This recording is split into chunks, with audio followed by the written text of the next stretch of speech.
Telangana public service commission నుంచి వివిధ శాఖల యొక్క నియామకాలకు సంబంధించి ప్రత్యేకమైన సమీక్ష చేసి అధికారులను సమన్వయం చేసుకుంటూ న్యాయస్థానంలో ఉన్న చిక్కుముళ్లను విప్పుకుంటూ దాదాపుగా 57,946 ఉద్యోగ నియామకాలు చేపట్టినమని గర్వంగా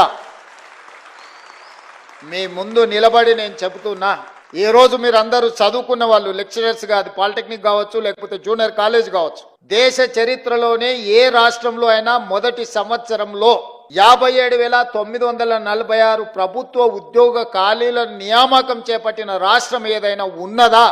మీరు సమయం తీసుకొని మీరు మొత్తం వివరాలు సేకరించి మళ్ళీ తెలంగాణ సమాజానికి మీరు చెప్పండి.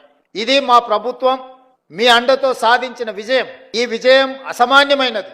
ఎందుకంటే ఇన్ని ఉద్యోగ నియామకాలను ఇవ్వడం ద్వారా తెలంగాణ ఉద్యమానికి పునాదులుగా ఉపయోగపడ్డ నిరుద్యోగ యువకుల యొక్క సమస్యను శాశ్వతంగా పరిష్కరించి ప్రభుత్వ ఉద్యోగ నియామకాలు అందించిన నాకు చాలా ఆత్మ సంతృప్తినిచ్చిన సందర్భం.